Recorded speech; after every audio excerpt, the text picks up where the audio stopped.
Kilometre ರಸ್ತೆ ಅಗಲೀಕರಣಕ್ಕೆ ಅನುಮೋದನೆ ಆಯಿತು. ಅಷ್ಟರಲ್ಲಿ BJP ಸರ್ಕಾರ ಬಿದ್ದೋಯ್ತು. ಅದಾದಮೇಲೆ 2023ರಲ್ಲಿ ಕಾಂಗ್ರೆಸ್ ಸರ್ಕಾರ ಅಧಿಕಾರಕ್ಕೆ ಬಂದು ಸಿದ್ದರಾಮಯ್ಯನವರು ಚೀಫ್ ಮಿನಿಸ್ಟರ್ ಆದರು. ಆ ಸಂದರ್ಭದಲ್ಲಿ ನಾವು ಒಂದು ಹೋರಾಟ ಮಾಡಿದ್ವಿ. ರಸ್ತೆ ಅಗಲೀಕರಣ ವಿಚಾರವಾಗಿ ಒಂದು ಹೋರಾಟ ಮಾಡಿದ ಸಂದರ್ಭದಲ್ಲಿ ಅದಾದಮೇಲೆ 2 ತಿಂಗಳಲ್ಲಿ ಹಣ ಬಿಡುಗಡೆ ಆಯಿತು. ರಸ್ತೆ ಆಜುಬಾಜು ಇರ್ತಕ್ಕಂಥ ಎಡಬಲ ಇರ್ತಕ್ಕಂಥ ಎಲ್ಲ ಮಾಲೀಕರುಗಳಿಗೆ, ಸ್ಥಳದ ಮಾಲೀಕರುಗಳಿಗೆ ಹಣ ಬಿಡುಗಡೆ ಆಯಿತು. ಏನು ಅವತ್ತಿನ ಇದರಲ್ಲಿ ಹೇಳಿದ್ರು 10,000 ರೂಪಾಯಿ ಮೇಲ್ಪಟ್ಟು ಬರುತ್ತೆ ಅಂತ ಹೇಳ್ಬಿಟ್ಟು ಅದೇ ರೀತಿಯಲ್ಲಿ ಕಾಂಪನ್ಸೇಷನ್ ಕೊಟ್ಟರು. ಆದರೆ 1.5 ವರ್ಷ ಆಯಿತು, 2 ವರ್ಷ, 3 ವರ್ಷ, ಇದು 23ರಲ್ಲಿ ಹಣ ಕೊಡೋದಕ್ಕೆ ಸ್ಟಾರ್ಟ್ ಮಾಡಿದ್ವಿ.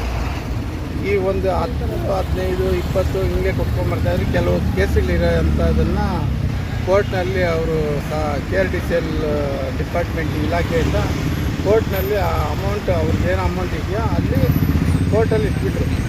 ಯಾರು ಪರವಾಗುತ್ತೋ ಅವ್ರ ಪರವಾಗಿ ಹಣ ಕೊಡೋಂಗೆ ಅಂತ. ಈಗ ಪೊಲೀಸ್ ಸ್ಟೇಷನ್ವರೆಗೂ ಕ್ಲಿಯರ್ ಆಗಿದೆ. ಪೊಲೀಸ್ ಸ್ಟೇಷನಲ್ಲಿವರೆಗೂ ಕ್ಲಿಯರ್ ಆಗಿ 1 ವರ್ಷ ಆಯಿತು. ಇಲ್ಲಿ ದೇವಸ್ಥಾನಗಳು ಅಡ್ಡಿ ಆಗಿದೆ ಅಂತೇಳ್ಬಿಟ್ಟು KRDCL ಅಧಿಕಾರಿಗಳು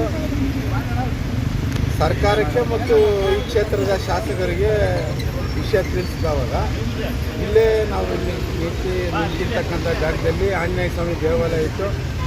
ಮುಂದೆಗಡೆ ಸಂತೆ ಪೊಲೀಸ್ ಸ್ಟೇಷನ್ಗೆ ಸ್ವಲ್ಪ ಈ ಕಡೆಗೆ ಯಲ್ಲಮ್ಮ ದೇವಸ್ಥಾನ ಇತ್ತು. ಅದು ತೆರವುಗೊಳಿಸಿದ್ದಾಯಿತು. ಈ ತೆರವುಗೊಳಿಸೋ ಸಂದರ್ಭದಲ್ಲಿ ಗ್ರಾಮಸ್ಥರನ್ನ ಯಾರೂ ಗಣನೆಗೆ ತಗೊಂಡಿಲ್ಲ.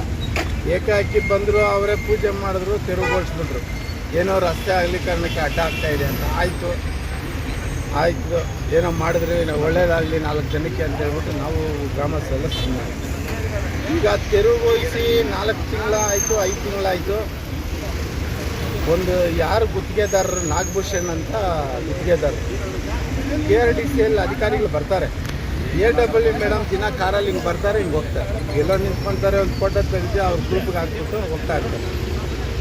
ಆ ಗುತ್ತಿಗೆದಾರರು ಯಾವಾಗ ಬರ್ತಾರೆ ಅಂದರೆ ಯಾರಾದರೂ ಮಿನಿಸ್ಟ್ರು ಇಲ್ಲ KRDCL ಚೇರ್ಮನ್ ಬಾಲಕೃಷ್ಣ ಅವರು ಇಲ್ಲ ಈ ಕ್ಷೇತ್ರದ ಶಾಸಕರು ಏನಾದರೂ ಕರೆದ್ರೆ ಬರ್ತಾರೆ. ಹೊತ್ತು ಏನು ಕೆಲಸ ಆಗಿದೆ, ಯಾಕೆ ಲೇಟ್ ಆಗಿದೆ ಅನ್ನೋದನ್ನು ಅವ್ರು ಇವತ್ತುವರೆಗೂ ಚೆಕ್ ಮಾಡಿದವರು ಅಲ್ಲ.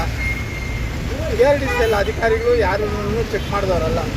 ಯಾರೋ IR ಆಫೀಸರ್ ಬರ್ತಾರೆ, ಯಾಕೆ ಲೇಟು, ಬೇಗ ಮಾಡಿರಿ ಅಂದ್ಬಿಟ್ಟು ಹೋಗ್ಬಿಡ್ತಾರೆ. ಒಂದು ಯಾವುದೋ ಒಂದು ಅರ್ಕಲು JCB ಇಟ್ಕೊಂಡು 482 ಕೋಟಿ ಟೆಂಡರ್ ಆಗಿರೋದು. 482 ಕೋಟಿ ನೀವು ಟೆಂಡರ್ ತೊಗೊಂಡು ಯಾವುದೋ ಕಿತ್ತೋಗಿರೋದು ಒಂದು JCB ಇಟ್ಕೊಂಡು ಅದ್ಯಾವುದೋ ಒಂದು ಕಿತ್ತೋಗಿರೋ ಕ್ರೈ ಇಟ್ಕೊಂಡು ಕೆಲಸ ಮಾಡಿಸ್ತಾರೆ. ಹಿಂಗಾದರೆ ಈ ಒತ್ತೂರಿಗೆ ಹಾದು ಹೋಗಿರುವ ರಸ್ತೆ, ಇದು ಹೊಸೂರಿಗೆ ಚೆನ್ನೈಗೆ ಹೋಗುತ್ತೆ.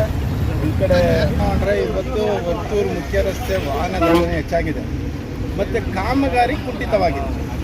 ಸುಮಾರು 1-2 ವರ್ಷಗಳಿಂದ 3 ವರ್ಷ ಆಯಿತು ಪೂಜೆ ಮಾಡಿ, ಮಿನಿಸ್ಟ್ರುಗಳು MLAಗಳೆಲ್ಲ ಬಂದು CM ಬಂದು ಪೂಜೆ ಮಾಡಿ ಕೇವಲ 5 ಪಿಲ್ಲರ್ ಇಲ್ಲ 6 ಪಿಲ್ಲರ್ ಆಗಿದೆ 3 ವರ್ಷಕ್ಕೆ.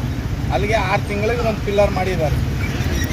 ಈ ಗುತ್ತಿಗೆದಾರರು 4 ಜನ ಕೃಷಿ ಕೆಲಸದವ್ರು ಬಿಟ್ಟು